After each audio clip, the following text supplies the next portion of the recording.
center of a web of confusion. A web that tugs on many people and draws them closer to its core.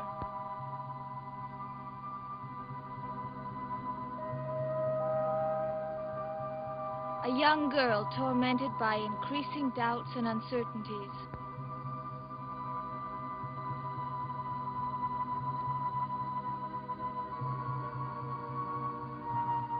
A man wavering between the opposite poles of instinct and fact. Maggie.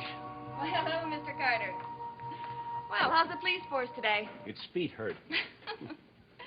Well, what can I do for you? We got a lunch special. It's lobster roll, coleslaw, No fried sale, potatoes. Maggie.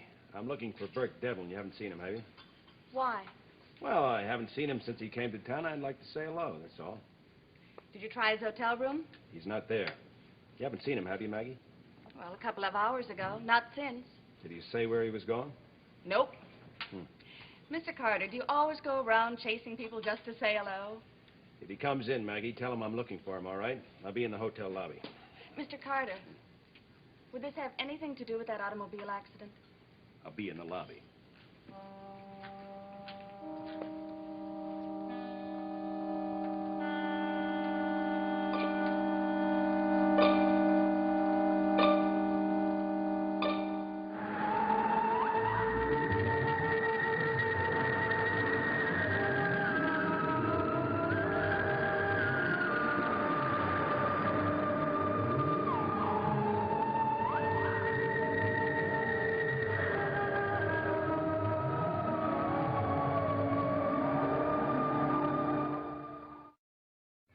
Now you mean that? 2 minutes. Okay, Joe, I'll hold you to it. I'll order for you. The medium. Right. See you soon.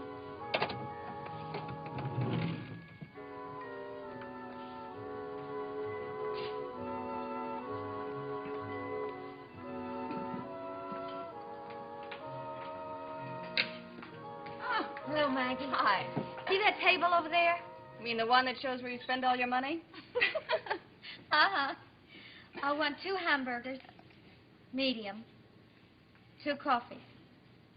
Hey, you eating for 2 these days? Very funny. You I don't need. Say, Carolyn. More jokes? No, I wanted to ask you something. Look, who are you meeting here? Is it Burke Devlin? Where'd you get that idea? Well, I know you were with him last night. Does everybody in this town know everything I do? Well, my dad told me. But the constable was here just a while ago. He's looking for Burke.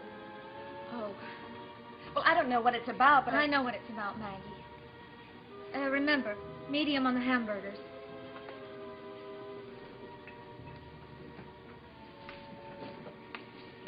Carolyn, Maggie, what would you want me to do? Tell Burke to run? What are you so interested in him for, anyway? I didn't know you knew him that well. Well, I don't know. It's just... Well, it's my father. You lost me. Well, it doesn't matter. No, wait a minute. What's the connection between your father and Burke? Well, he used to pose for my pop when he was a kid. You know, before he went to prison. And... Well, as a matter of fact, Burke just asked my pop to do a portrait of him. Oh? Well, he's not meeting me, but Joe Haskell is, and he doesn't have much time for lunch. Carolyn, in the row between your uncle and Burke, was my dad's name ever mentioned? Why should it be? Well, there's really no reason. I was just wondering. Well, here I am. Where's my lunch? Hi, honey. Hi. Come on, let's get the show on the road, Maggie. I've got exactly 45 minutes. Oh, it's my fault, Joe. I was gabbing. Coming right up. Now, what was all the important talk about? Burke Devlin. And the constable.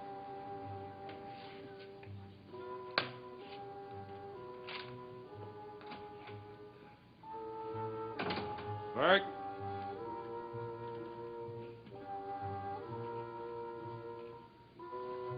How are you, Burke? Jonas. Jonas Carter. It's good to see you again. Thanks. How have you been?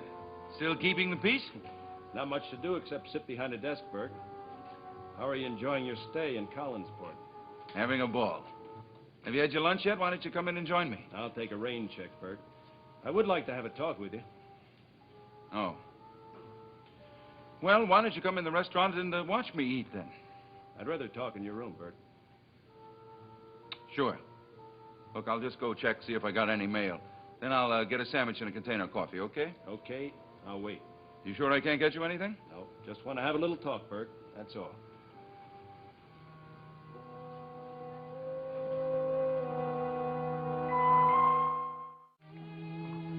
Well, there you are. 2 hamburgers, medium. Took a while, but it's worth waiting for. Thanks, Maggie. Okay, now tell me, when did your uncle decide to call the police? This morning. I am hungry. You think Devlin was responsible for the accident? Look, Joe, do me a favor. Let's not talk about it. I'm sick and tired of the whole thing. Including Devlin? Especially Devlin. Good. Well, maybe you'll talk about us. I was looking at boats this morning. Of course you were. You work for the fishing fleet. Not your mother's boat, idiot. A boat. I got up at 6 o'clock. I went down to the yard. Carolyn, there's a honey there. About 20 years old, but in great shape. Well, needs some work, but, boy, it's just what I've been looking for. Can you afford it? That's the point. I may be able to afford it in just a couple of months. Oh, I thought you said it would take at least another year to get enough money for the down payment. Maybe it can happen sooner. There's another fella down at the plant, Jerry Gers. I don't think you know him. Anyway, Jerry's got the same idea I do, to get his own boat and be his own boss. What about him? Well, Jerry and I got to talking, and the thing is this. If we go in on this together, if we pool our money, we'll be able to get a boat in a couple of months. Oh, that sounds marvelous. If you can trust him. Oh, Jerry's a great guy. You like him. He's a lot like me. There's only one difference. He married his girl. Now, look, Joe. Okay. I know you don't want to talk about getting married. Oh, Joe, I can't even think about it. Especially now with all that fuss going on up at the house. Well, that's between your uncle and Devlin. Now, what's that got to do with you? Joe, I've asked you not to pressure me. Please don't. Yeah, I'm getting a little fed up with it myself.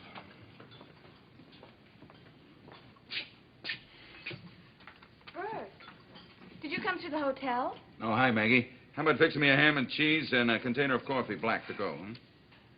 Well, the constable was looking for you. That's so, huh? Well, probably wanted to sell me a couple of tickets to the bazaar. Huh? Well, I don't think that was it, because he... Maggie, let's have an agreement, huh? You stick to fixing my sandwich, and I'll take care of my life of crime, all right?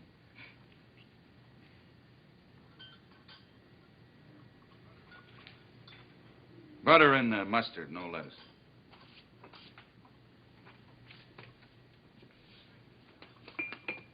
Hi, kids. How's the good life? Hello, Bert. If you want to join us, the answer is no. Well, that's not very friendly. I didn't mean it to be friendly. How's your uncle this morning? Much better. Look, what do you want, Devlin? Joe, I just wanted to know how long you two expected to be here, that's all. Yeah, why? Joe will be going back to his office in about a half hour. What about you? I'm going home. Half hour, huh? Okay, thanks.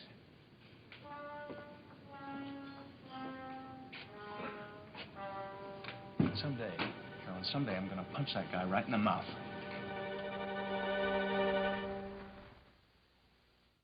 You sure you're not hungry? I'd be glad to split this with you. I'm fine, thanks. I don't think they've changed the furniture in these rooms for 20 years. I wouldn't know. When I left town, I couldn't even afford a broom closet in this hotel. You've done pretty well for yourself, haven't you, Bert? You want to talk about the accident, don't you? That's right. I had nothing to do with it, you know. I don't know anything yet. I'm going to find out. Well, if you talk to Roger Collins, he'll tell you I tried to kill him. But you didn't. Look, I'm a peace-loving man. I came back to Collinsport for a visit, not to tamper with somebody's brakes. You've changed your tune from 10 years ago, Bert. You remember, huh? That's what I get paid for. I remember a young man who was committed for attempted manslaughter. I remember what he said when the jury brought in the verdict. I really blew my top, didn't I? Quote, "I'll get you, Collins, no matter what I do. You'll be sorry you ever took that witness stand, etc., etc." You threatened to kill him, Burke. I would have done it 10 years ago. Not today. No grudges? Well, I wouldn't say that exactly. But I don't want to kill him.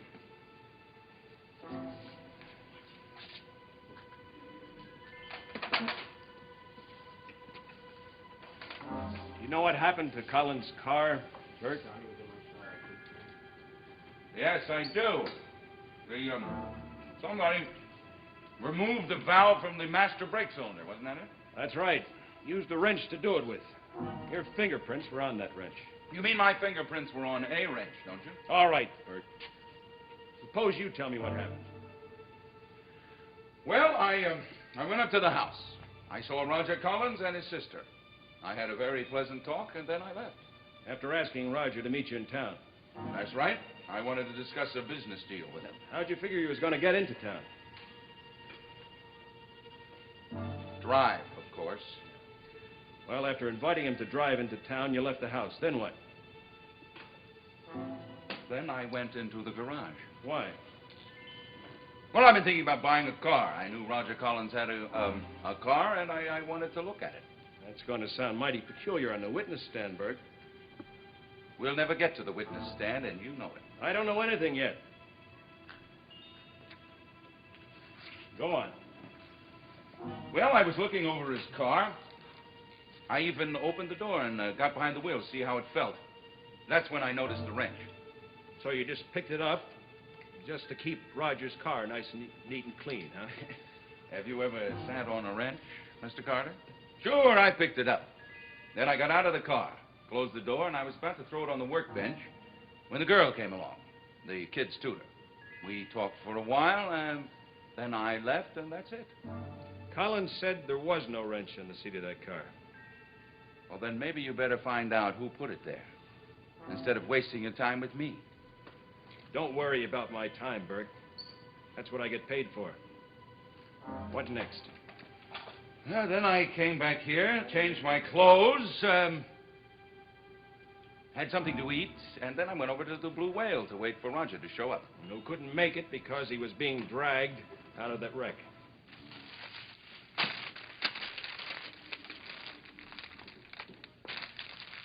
Mr. Carter, I've taken lots of risks since I left this town. That's how I made my money. Taking risks. One thing I never did was place a bet on a dead horse. I'm just a country boy, Burke. You'll have to translate that one. Well, do you think I would jump into a river if I knew I couldn't swim? Just think about that. Suppose I wanted Roger Collins dead. Suppose I tampered with his car, which I didn't, but suppose I did. And there I was, standing in the garage with a wrench in my hand, and someone comes along and sees me. You think I'd be stupid enough to go through with it? There wasn't much else you could do. Oh, come on, Constable. You're not that much of a country boy, I know that. I'd have told Roger not to come into town. I'd have tried to find some way to put the valve back. But one thing I wouldn't have done is come back here and wait for you to come up here and ask me questions. Do I worry you that much, Burke? You don't worry me at all. But I'm up to here with all these accusations. I didn't come back to Collinsport for that. What did you come back for? Certainly not to commit a murder. That's no answer, Burke. You told me why you didn't come back.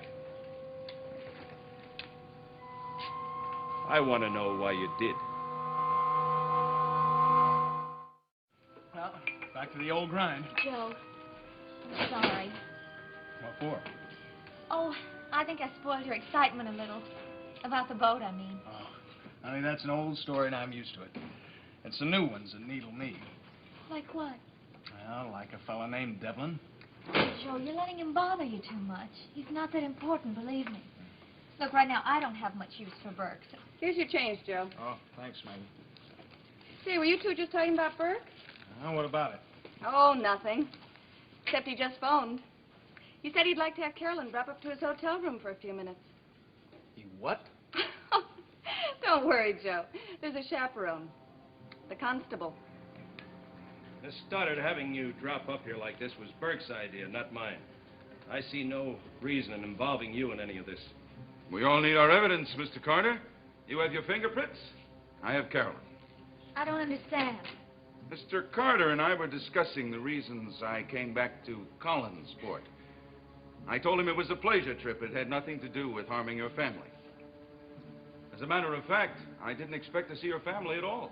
You were there. Sure, I was there. But the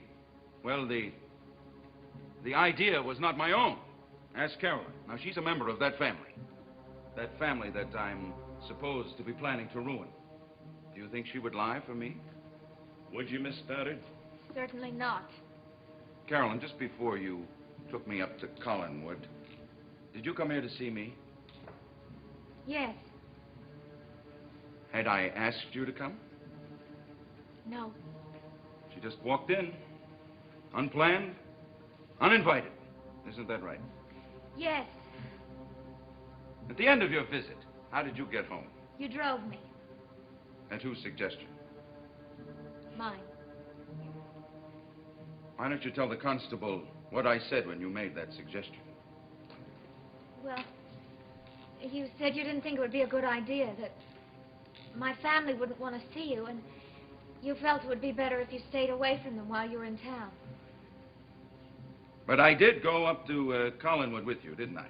As Mr. Carter says, I was there. Why don't you tell him why I went with you? I insisted. I said I wouldn't leave unless you went with me. I wish I'd never asked you. At the moment, so do I. No master plan, Mr. Carter. Carolyn insisted I go up to Collinwood, and that's the only reason I went. Not to try to harm Roger Collins. Well, it's all very neat, Bert. It doesn't prove a thing. Neither does anything that you have. Look, I came to Collinsport for a visit, period. And right now, I wish I could get out of here as fast as I could. Well, I wouldn't go away for a while if I were you. Are you going to arrest me? No, I wouldn't take any sudden long trips. Are you coming, Miss Stoddard? No. I want to talk to Burke.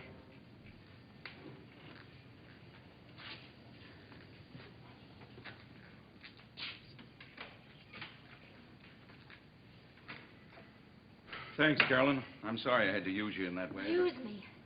You're lucky I didn't tell the constable how you did use me. What are you talking about? Oh, I'm glad you asked me to come up here, Burke, because I wanted to have this out with you anyway. Everything you told him was the truth. How about you?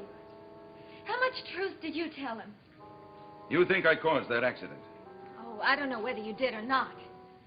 But you sure played me for a Class A idiot. You lost me. All that talk.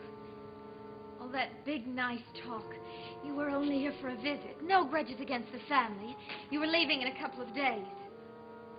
I swallowed it, Burke. Every bit of it. And that's why I brought you up to the house. So? So, I spoke with Maggie Evans a little while ago, and she told me your father was going to begin doing a portrait of you. Oh. That's right, Burke. Oh. You told me you were leaving town in a couple of days. Now, how were you planning to have your portrait painted? By long distance? My plans changed. Did they, Burke? Believe me, everything I told you was the truth. I wish I could believe that. You can.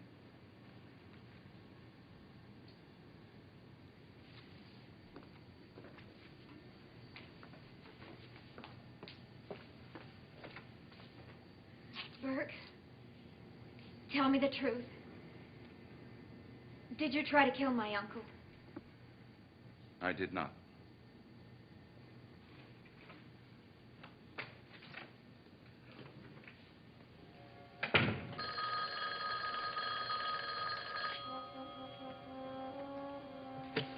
Hello? Yes, this is Devlin. Bronson, where are you calling from? You certainly did make it fast.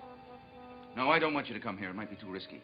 Look, check into a hotel in Bangor, and I'll get down there as soon as I can. Did you bring everything I asked you for? All right, check in, and I'll meet you in about an hour and a half, all right? We may have even less time than I thought.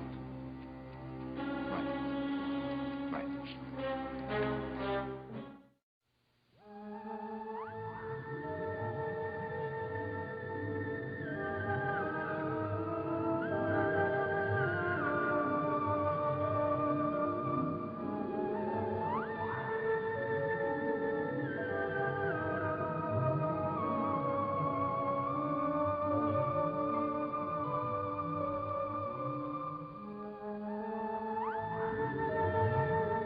Where the Action Is made its debut 1 year ago with top recording stars performing Where the Fun Is. Come along for a real good time next here on ABC.